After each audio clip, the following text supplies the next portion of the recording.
Clashes have broken out between protesters and Israeli security forces as Palestinians mark Nakba, or Catastrophe Day. They're remembering hundreds of thousands displaced after the creation of the State of Israel in 1948.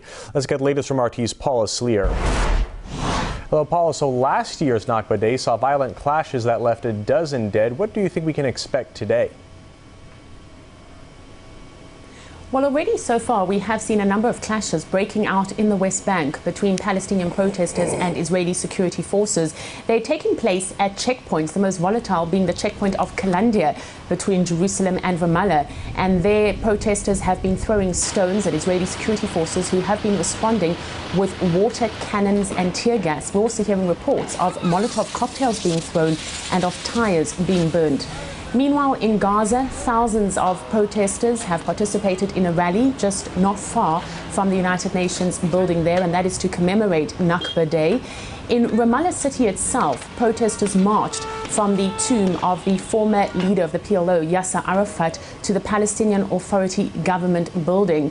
But on the whole, things are relatively quiet, certainly compared to last year when 12 people were killed when they tried to storm the Israeli, Lebanese and Syrian borders. But the police remain on a state of high alert because certainly the day is young and there is a fear that these commemorations could descend into violence as the day progresses. So, Paula, what efforts at rapprochement are being made between these two sides? Well, this past weekend, the Israeli Prime Minister Benjamin Netanyahu sent a letter to the Palestinian President Mahmoud Abbas. And in that letter, he reconfirmed Israel's commitment to peace and restarting negotiations. That was in response to a letter that Abbas sent Netanyahu last month. And then again, we heard the same words being expressed at the weekly cabinet meeting on Sunday by Netanyahu, saying that he hopes that the advancement of dialogue will see the resumption of diplomatic talks between both sides. But no one here is holding their breath, and certainly the word coming out of the Palestinian camp is that Netanyahu's government remains as right-wing as ever. Just last year, the government approved a change in the budget that gave the finance minister the discretion to reduce funding to those organizations that organize Nakba commemorations. And it's the same government that's in power this year around, many criticizing this as a violation of freedom of speech and also an attempt by the Israeli government to silence the suffering of Palestinians. Now, I met up with a woman who, perhaps more than most, understands why Nakba Day means so much to the Palestinians, but is also able to empathize with the Israelis for whom this day is a day of celebration, the day that the State of Israel was established.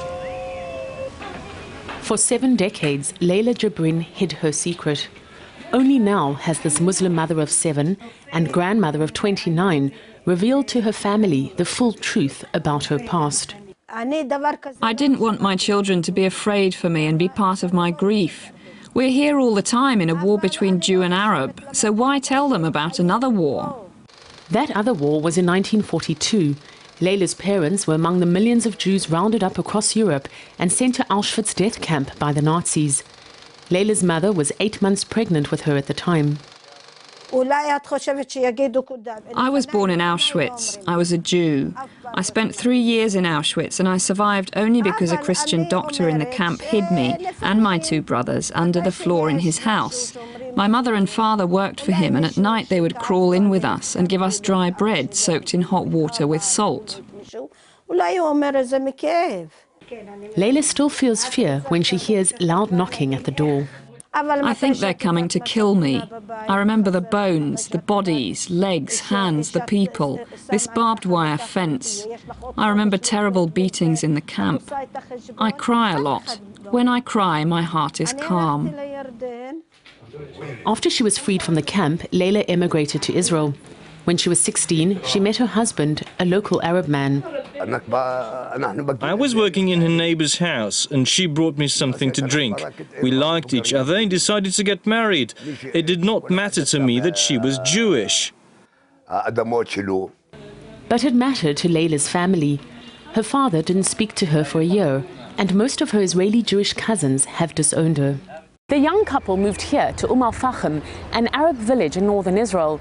Layla converted to Islam, she says, so that her children would not have to serve in the Israeli army.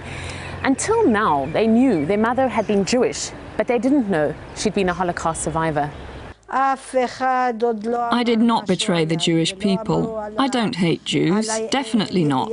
I really only converted for my children. I feel completely accepted here. If I hear someone say they hate Jews, I answer them and say, you receive rights from this country.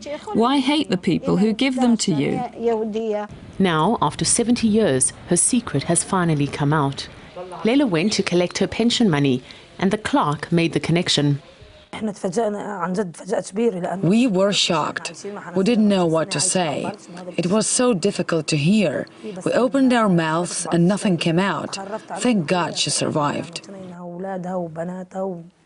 Leila's Jewish name is Leah Beshavsky, but she hasn't been Leah since all those years ago when she arrived in Israel as a refugee just months before the State of Israel was declared in May 1948. A date Israelis celebrate, but one that Palestinians mourn as their Nakba or catastrophe, the displacement of hundreds of thousands of their ancestors. I'm not happy or sad on this day. I understand how Israelis feel, and I understand how Arabs feel, and I feel both. A lot of people have died for nothing. The Jewish mother and the Muslim mother feel the same pain. And it's that pain that Palestinians around the world remember today. Paula Slier, RT, Al-Fahm, Israel.